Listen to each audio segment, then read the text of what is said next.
Hello student, आज के इस वीडियो में हम देखेंगे एक्सरसाइज 9.1 जिसका नाम है सम एप्लीकेशन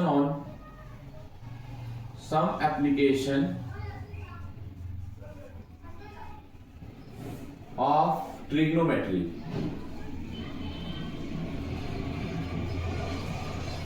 जो ट्रिग्नोमेट्री का चैप्टर है ना, उस पर हम कुछ एप्लीकेशन करके दिखाएंगे। 9.1 में क्वेश्चन नंबर 6 है, बड़ा अच्छा है, देखिएगा। 1.5 मीटर टाल बॉय, एक 1.5 मीटर टाल लड़का है, is standing at some distance from a 30 metre tall building. 1.5 metre लंबा लड़का है और कहां खड़ा है? 30 मीटर टाल बिल्डिंग के कुछ दूर पर खड़ा है। The angle of elevation from his I to the top of building increased from 30 to 60 as he walked towards the building. Find the distance he walked towards building. जैसे क्या हुआ, इसको मैं फिगर से बताना चाहता हूं। मान लीजिए ये आपकी बिल्डिंग है, ये बिल्डिंग है, ये 30 मीटर टाल है, 30 मीटर टाल है, और यहां से कुछ दूरी पर लड़का खड़ा है जिसकी ऊंचाई है 1.5 मीटर। ठीक है, 1.5 मीटर। तो ये भी ग्राउंड से है भाई, लड़का ग्राउंड पे खड़ा है, समझिएगा। यहाँ पर लड़का भी ग्राउंड पे खड़ा है, तो बिल्डिंग भी ग्राउंड पे खड़ी है। तो इसका मतलब आप अभी देखेंगे क्या मतलब हुआ। टोटल ये लंबाई कितनी हो जाएगी ये देखना पड़ेगा। ऊंचाई, ये बिल्डिंग की ऊंचाई है, हाइट ऑफ बिल्डिंग क्या हो जाएगी? वो हो जाएगी 30 माइनस 1.5। कितना हो जाएगा?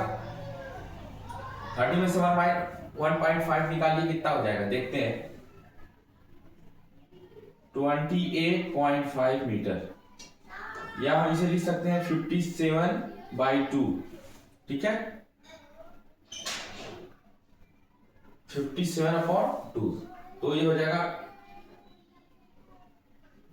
28.5 को हम ये लिख सकते हैं। यानी ये बिल्डिंग की जो एक्चुअल हाइट हो गई वो इतना। वो क्यों हुई है? क्योंकि बिल्डिंग इतनी ऊंची थी, तो लड़का 1.5 है, तो ये देखने का जो एंगल बनेगा, ये लड़का भी तो ग्राउंड पर ही है, तो इतनी इसकी हाइट इस बिल्डिंग में से कट होगी। यहां से देखने पर increase from 30 to 60 as he walk हुआ। यहां से इसके टॉप को देख रहा है, इसको। तो यहां से जब ये देख रहा है, पहली पोजीशन ये है कि 30 डिग्री का एंगल बन रहा है। लेकिन जब कुछ दूर की तरफ गया है, as he walk toward the building की तरफ जब जाएगा, ये बिल्डिंग है आपकी, ये बिल्डिंग है, ठीक है, बिल्डिंग जब इधर जाएगा तो इसका एंगल हो गया 60 डिग्री। क्या हो गया? 60 डिग्री। कभी भी याद रखिएगा, एंगल जो है दूर जाने पर कम होता है, पास जाने पर बढ़ता है। तो एंगल 30 से 60 हो गया है। इसका कोई नाम रख लेते हैं, A B C D। अच्छा, इसको भी रख लीजिए, E और F रख लीजिए। तो क्या करना है? Find the distance he walk toward building. जब वो B से बिल्डिंग की तरफ गया, C पर मान लो, तो उसका एंगल 30 से 60 हो गया। तो बोला है कि जब B से C तक गया है, तो BC की लेंथ बताओ। BC की लेंथ कितनी होगी? जो वॉक किया है ये बिल्डिंग की तरफ, उसकी लेंथ कितनी होगी? ठीक है, तो चलिए देखते हैं इसकी लेंथ कितनी हो जाएगी। इस वाले फिगर को देखेंगे ABD में, ये D है, ये D है। इन ट्रायंगल ABD, यानी ABD में tan 30 क्या होता है? tan 30 tan थीटा की वैल्यू होती है लंब बटा आधार। लंब बटा आधार का मतलब इधर देखिएगा, tan थीटा की वैल्यू होती है लंब, यानी perpendicular upon base, perpendicular upon base. तो परपेंडिकुलर क्या है इसका? देखिएगा, परपेंडिकुलर इसका है 57/2, 57/2। ठीक है, और इसका बेस कितना है? BD। बेस हो जाएगा BD। हम नीचे लिख सकते हैं, कोई दिक्कत नहीं होगी। tan 30 की वैल्यू होती है 1/√3, 1/√3 इक्वल टू आ जाएगा 57/2 बी डी। अब इसका क्रॉस मल्टीप्लाई करिए, 2BD इज इक्वल टू हो जाएगा 57√3, या हम लिख सकते हैं BD is equal to 57√3 upon में आ जाएगा 2। ये इक्वेशन फर्स्ट आ गया। हमें BD की वैल्यू पता चल गई, BD ये पूरी वैल्यू पता चल गई। अब आप सोचेंगे कि सर आप BD की वैल्यू क्यों फाइंड आउट कर रहे हैं, जबकि यहाँ तो BC पूछा है। स्टूडेंट, हमें BC तक पहुंचने के लिए BD पहले फाइंड आउट करना पड़ेगा। BD फाइंड आउट करने के बाद जब आप ये CD फाइंड आउट कर लेंगे तो पूरे BD में से CD निकालेंगे तो BC बच जाएगा। तो अब हमको क्या करना है, ट्रायंगल ये वाला लेना है। नाउ इन ट्रायंगल देखिए, मैं यहां पर भी लिख सकता हूं क्योंकि अब आप ये नोट कर चुके होंगे, क्योंकि ये क्वेश्चन नोट करने की जरूरत है नहीं, आप इसको बुक से देख सकते हैं। तो मैं यहां पर ये हटा करके यहीं पर मैं सॉल्व करता हूं, ठीक है ना, क्योंकि अभी आप देखेंगे कि जगह कम है इस बोर्ड पर, तो मैं यहां आगे कर ले रहा हूं, ठीक है। चलिए ऊपर, नाउ यहां पर देखते हैं, now in triangle ACD tan 60 लेंगे, tan 60 इज इक्वल टू हो जाएगा, वही हो जाएगा कि परपेंडिकुलर अपॉन बेस। तो परपेंडिकुलर इसके लिए भी 57/2 है, 57/2 है, और बेस इसके लिए क्या होगा, CD, इसका लिए बेस है CD, और tan 60 की वैल्यू होती है √3 इज इक्वल टू 57/2 CD, और क्रॉस मल्टीप्लाई आप करेंगे तो वो आ जाएगा 2 CD इज इक्वल टू, नहीं ये क्या आ जाएगा, एक मिनट, परपेंडिकुलर, ठीक है, अपॉन बेस CD, ठीक है, tan 60 √3, ठीक है, आ जाएगा 2√3 CD इज इक्वल टू 57। तो CD इज इक्वल टू हो जाएगा 57/2√3, ठीक है, 2√3 हो जाएगा, 57/2√3, ठीक है। ये इक्वेशन नंबर सेकेंड हो गया है, इक्वेशन नंबर सेकेंड हो गया। अब स्टूडेंट आप देखेंगे BD की वैल्यू हमको मिल गई है यहाँ पे, और उसमें से हम CD निकाल दें, ये CD अगर हम निकाल दे रहे हैं, अगर CD आप निकाल देंगे तो क्या बच जाएगा, अगर आप CD निकाल देंगे तो BC बचेगा। तो इसका मतलब हो जाएगा BC इज इक्वल टू हो जाएगा BD minus CD, BD minus CD, यानी BD minus CD is equal to BC आ गया। तो करके देखते हैं, BD इज इक्वल टू है 57/3/2, ठीक है। अच्छा स्टूडेंट, हम एक काम और भी कर सकते हैं, चलिए करना रहेगा, देख लेते हैं। 57√3/2 माइनस CD की वैल्यू आई है 57/2√3, ये है 2√3 आ गया CD, ठीक है। अब हम इसको सॉल्व करते हैं, कैसे सॉल्व होगा, इसमें भी क्रॉस मल्टीप्लाई कर सकते हैं। 2√3 का मल्टीप्लाई 57√30 में करते हैं, तो 57 दूना क्या हो जाएगा, 2 7 14, 2 5 10, 1 11, ठीक है।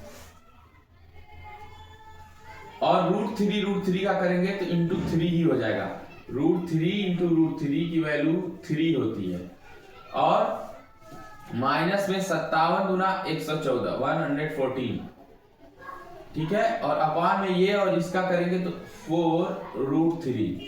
अब क्या करेंगे आंसर,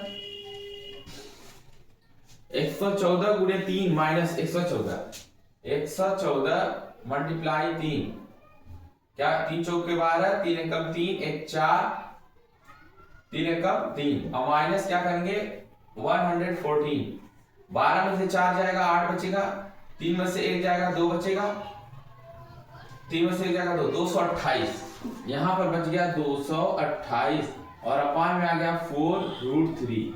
4 से कट करिए, 4 5 20, 2 4 7 28। हम इसे लिख सकते हैं 57/√3।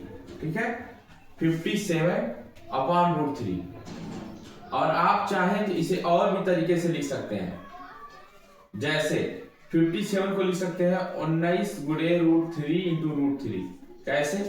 क्योंकि 19 में 3 का मल्टीप्लाई करेंगे, ये दोनों मिलकर के 3 बन जाएगा, तो 57 हो जाएगा। इसी को मैंने ऐसे लिख दिया। ये भी आंसर सही है स्टूडेंट, और इसके नीचे √3 लिख करके ये कट गया, आंसर बचा √19√3। तो ये हो गया आपका मीटर। ये क्या निकल के आया है? ये BC की वैल्यू, ये BC की वैल्यू आई है 19√3 मीटर। यानी जब वो B से C तरफ गया था, 30 डिग्री से 60 डिग्री एंगल जब बना था, तो वो 19√3 मीटर चला था टुवर्ड्स द बिल्डिंग। ये पूरा आपका आंसर आ गया है। ठीक है, इसे नोट करिए, फिर नेक्स्ट क्वेश्चन हम करते हैं।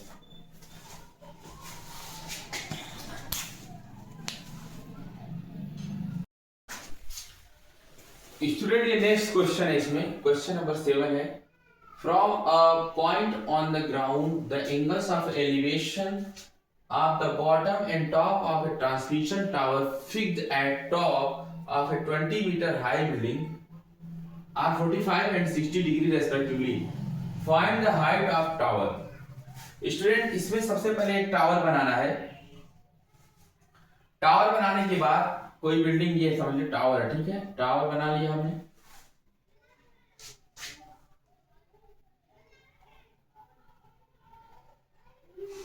उसके बाद क्या होगा? 20 मीटर, क्या लिखा है? Fixed transmission tower fixed at the top of a 20 metre high building. ये टावर जो खड़ा है, ये 20 मीटर हाई बिल्डिंग पे खड़ा है। 20 मीटर हाई ये बिल्डिंग पे खड़ा है, ठीक है ना, इस पर ये टावर खड़ा है। तो अब क्या हो रहा है कि 20 मीटर हाई बिल्डिंग है, तो आप 45 एंड 60 डिग्री रेस्पेक्टिवली क्या है? ये है आपका from a point on the ground the angles of elevation है of the bottom and top of a transmission. Bottom का मतलब ये होता है, बॉटम यानी नीचे, ट्रांसमिशन टावर, ये टावर है, तो टावर के ये बॉटम, ये टावर के बॉटम का एंगल एक रहेगा, वो दिया रहेगा कितना? 45 है। और जो टॉप से है, ये टॉप है ना टावर का, और ये टावर का बॉटम है, ठीक है, बॉटम, तो बॉटम से 45 है, और ये बड़ा वाला जो है वो कितना डिग्री है? 60 डिग्री है। जाहिर सी बात है, बड़ा एंगल है तो 60 हो जाएगा। फिगर ड्रा करने से आधा क्वेश्चन सॉल्व हो जाएगा। इसका नाम रख सकते हैं ए बी, ऐसे रखते हैं ABCD। तो पहले हम क्या करें, कैसे सॉल्व करें? चलिए एक ट्रायंगल लेते हैं, triangle BCD। In triangle BCD क्या होगा? tan 45 इक्वल टू क्या होता है? tan की वैल्यू आपने हमेशा देखा है परपेंडिकुलर अपॉन बेस होती है, ठीक है, तो परपेंडिकुलर इसका क्या है? BC अपॉन बेस क्या है? CD, ठीक है। तो tan 45 की वैल्यू होती है 1 इज इक्वल टू BC की वैल्यू इसमें गिवन है 20 मीटर अपॉन CD, तो CD क्रॉस मल्टीप्लाई करने पर आ जाएगा 20 मीटर। CD भी आ गया है 20 मीटर। स्टूडेंट ये आ गया है 20 मीटर, ठीक है। अब आगे हमें क्या करना है? हमें तो फाइंड आउट करना है, जो वो निकालना है AB की वैल्यू। किसकी वैल्यू? AB की वैल्यू। क्यों? क्योंकि यही टावर है, बोला टावर की हाइट बताओ, height of the tower, AB की वैल्यू बताना। अब हम लेंगे ट्रायंगल, दूसरा बदल देते हैं, यहां पर ले रहे हैं triangle ADC। In triangle ADC में देखेंगे तो tan 60 हो जाएगा, tan 60 इक्वल टू हो जाएगा वही AC अपॉन CD। AC को आप क्या लिख सकते हैं? AC को लिख सकते हैं यहाँ BC प्लस AB। tan 60 की वैल्यू होती है √3। AC को लिख सकते हैं AB प्लस BC अपॉन में CD की वैल्यू है 20। ठीक है, अब हम क्या करें, अभी हमारे पास दो अननोन है, दो अननोन ऐसे नहीं निकल सकता, तो आगे रख के चलते हैं। √3 आ गया है, AB की वैल्यू हमें पता ही करना है, AB की वैल्यू प्लस BC की वैल्यू हमें पता है 20 और नीचे है ये 20। स्टूडेंट आप क्रॉस मल्टीप्लाई करते हैं, 20√3 ये हो जाएगा 20√3 is equal to AB plus 20, AB plus 20। चलिए अब हमको AB निकालना है, तो AB रहने दीजिए ऐसे, AB इक्वल टू हो जाएगा 20√3 minus 20 is equal to 20 common लीजिए, 20 कॉमन ले लिया हमने और ये बता √3 माइनस 1 मीटर। तो AB की जो हाइट हो गई, AB की जो हमें निकालना था हाइट, वो निकल के आ गई है। AB की हाइट आ गई है 20√3 माइनस 1, ठीक है, मीटर। AB की जो हाइट निकल के आ गई है वो 20√3 माइनस 1 मीटर निकल के आ गई है। ये आपका क्वेश्चन का सॉल्यूशन है, बाद में हम देखेंगे आगे का क्वेश्चन। ठीक है, थैंक यू।